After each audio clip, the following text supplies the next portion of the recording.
This is the EasyShoot 1-6, with a street price around $100, which makes it one of the cheapest LPVOs on the market. But is it any good? That's what we're going to find out. And at the end of the video, I'll tell you how you can win one free.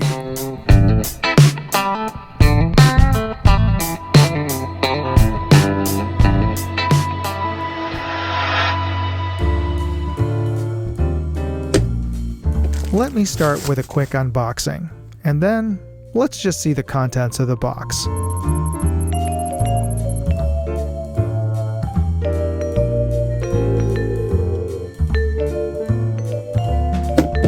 This is the new EasyShoot LPVO.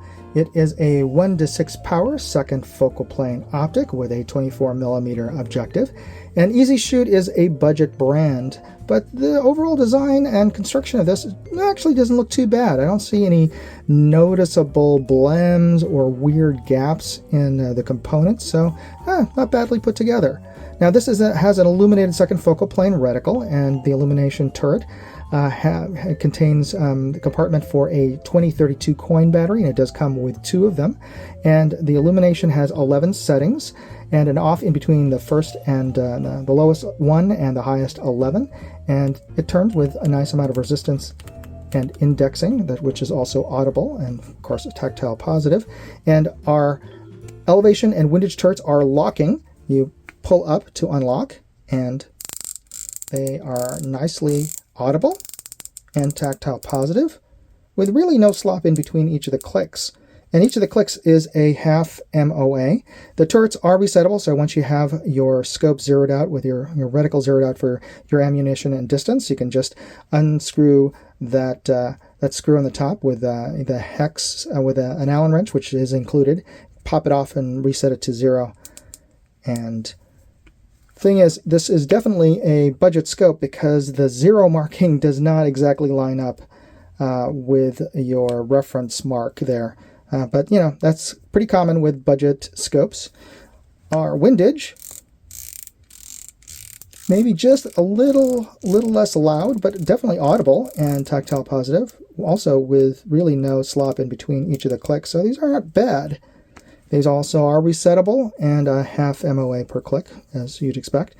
It has nicely textured surfaces to easily grip and turn, kind of reminiscent of Sig Sauer or Discovery in terms of the texture design on this. And it's also present in our magnification ring, which turns pretty smoothly, a little bit stiff when I first got it, but yeah, now it's turning not too bad.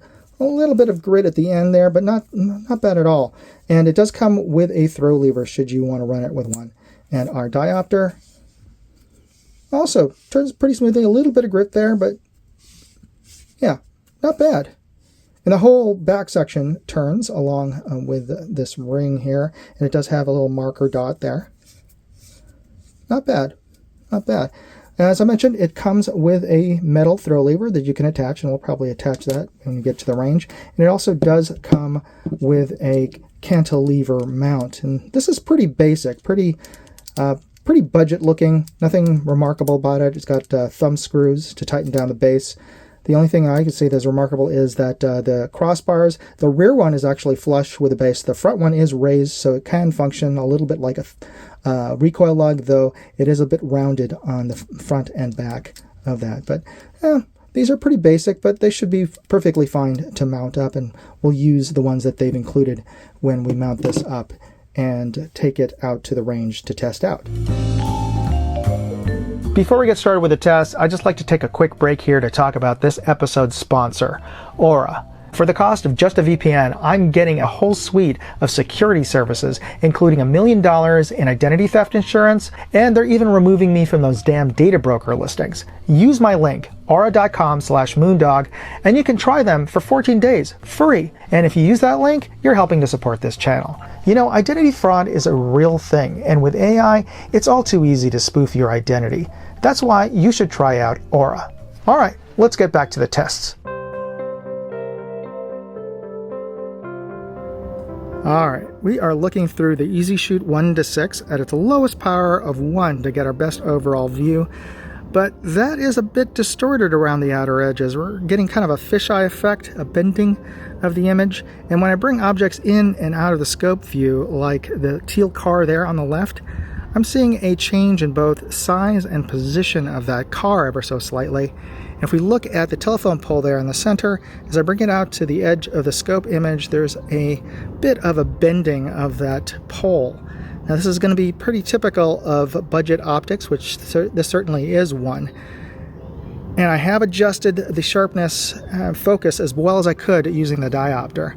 Now I'm going to bring this all the way up to its maximum magnification, and we're going to take a look at the top of Mount Davidson there, which is about 1,400 yards away. And what I can see here is a notable softening around the outer edges. It's not equally sharp from center to the outer edge. And you can see some chromatic aberration in the tree line, which is silhouetted against the sky there. And I can see the trail marker sign on the top of the hill there, which is about a 3-foot-ish sign on top of a pole. But if I didn't know what that was and where it was, I think I'd be hard-pressed to identify that object with the scope at this distance.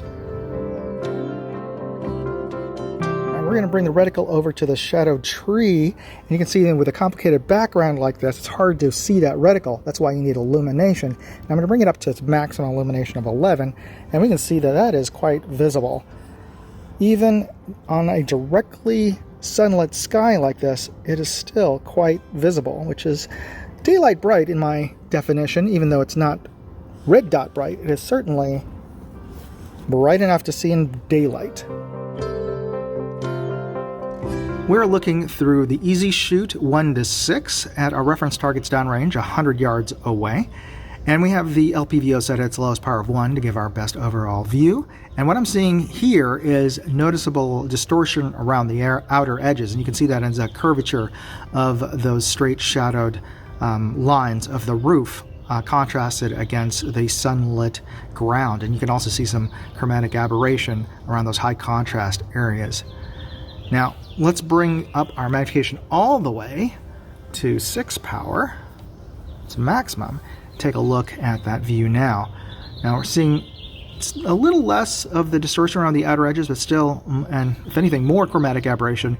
Especially you can see that in the target frames on either side of our center target there. And the image is not so super sharp, but I can see the reticle quite clearly.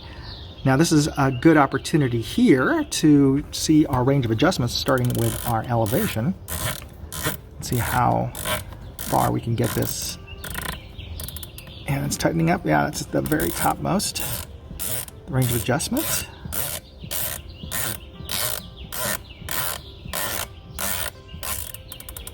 And that is the very bottom. So let's turn this chart back to factory 0. On numbers there. Okay, now let's check out our windage. And that's very rightmost. What I'm noticing here is that I was expecting to see a little bit of the eye box peeking in. That's usually and that is the leftmost. That is usually you'll see a little dark edges peeking in, but this one didn't show it on camera, though it is a little bit of a tight eye box. But it has a fairly generous, and that is back to 0. It has a fairly generous eye relief. All right, so we can't really see much in the way of detail on our target there, though. At least we can see enough detail that we can do a box test here. We're lined up with the bottom left corner of the top right grid target. So let me do a full rotation on our elevation. And a full rotation on our windage. And we'll turn this back for elevation back to its original 0 point. And do the same with our windage. And it appears to have returned back to where we started. So, okay, it passed the box test to that degree. But let's head up to 50 yards and see those targets a little more clearly and see what kind of detail we can get off of that reference target. We're looking at the same target board, but now at 50 yards. And what I can see from the image here is notable chromatic aberration. And nothing is quite super tack sharp, but I can make out some details. In the target on the bottom left, I can see bullet hits on that reactive sticker target in the center, but I don't see any additional bullet holes on that paper. And on the optical resolution chart on the bottom right, I can make out both horizontal and vertical lines down to about element 3 in group -2, which is maybe a little bit better than I would expect from a budget 6-power optic. I'd like to thank EasyShoot for sending out their newest LPVO for me to test. And before we start talking about it though, I just want to remind you to hit that like button, the subscribe button, and notification bell buttons. That's absolutely free. And the reason I'm reminding you is because I've often forgotten to hit the like button on videos that I've watched, and yeah, before you know it, it's on to the next video and I've missed that opportunity.